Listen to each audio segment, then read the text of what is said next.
So here we have the Hyundai Tucson on a 19 plate. I'm going to start off by showing you around the outside of the car, and then we'll hop in and run through some controls on the inside.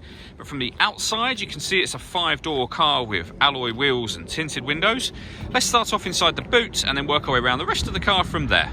So as we approach the back of the car, you'll see we have reversing sensors. There's also a reversing camera in this car. Plenty of boot space, along with that 60/40 split folding rear seat. And then underneath this tray section, a space saver spare wheel.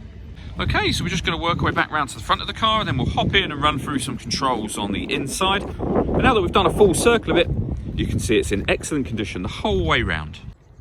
Just briefly before we climb in, I think it's well worth seeing the interior from this exterior point of view. There's plenty to run through on the dashboard, so let's hop in and we'll do that right now.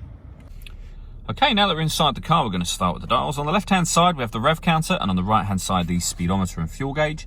In the middle, you can see the total miles for this car, which are 9,625. The information displayed above that, which is currently a digital readout for the speedometer, can be changed using buttons on the steering wheel. So you've got various different bits of trip computer information, but there are other menus available as well, from satellite navigation to vehicle system off, so that's a lane departure warning system, and also user settings as well, and then back round to the beginning again. The buttons I was using to go through those various settings are just here. We've also got cruise control and speed limiter over that side of the steering wheel. On the other side of the steering wheel, we have stereo controls through the middle, the ability to answer and end phone calls, and we have voice activation for the phone. So hit that button, ask it to dial anyone in your contacts list, and it'll do that for you without you having to take your phone from your bag or pocket. That is, of course, once you paired the phone up, and that is done on the touchscreen in the center. You'll also notice we've got satellite navigation. There's a full video showing how this works on both our website and on our YouTube channel as well. You can go back to the home screen from here. When it comes to music in this car, there's a few ways of listening to it.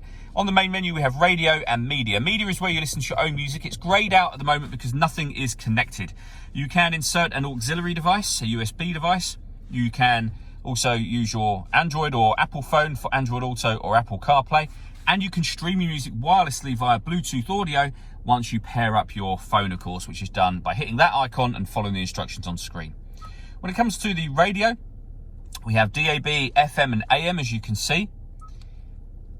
The satellite navigation can also be accessed from here as well as from that main menu that we were on a minute ago. And if I pop the car into reverse, you'll see we have a full color reversing camera. Working our way down from that, we have dual zone climate control. So you can adjust the passenger and driver temperatures, the fan speed up and down.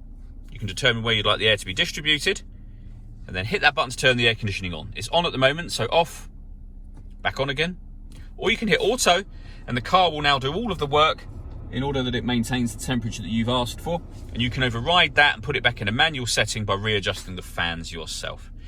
We have two 12-volt charging sockets, as well as the auxiliary and USB inputs that I mentioned a moment ago. The gear lever for the fully automatic gearbox, and then these buttons just here. So firstly, that turns off the parking sensors. This turns off the stop and start. This car is designed to cut out when it's stationary in traffic to save you fuel. I'll just turn that system off. And then these two, the first one turns downhill brake control on, which you would want to turn on if you're going to take the car off road.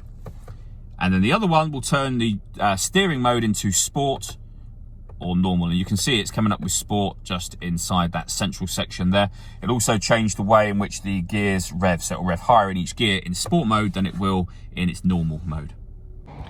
All that leaves me to say is thank you for taking the time to watch this video. If you'd like to come and see the car in person and have a test drive, please feel free to call any of our MJA sites. We'd love to hear from you soon.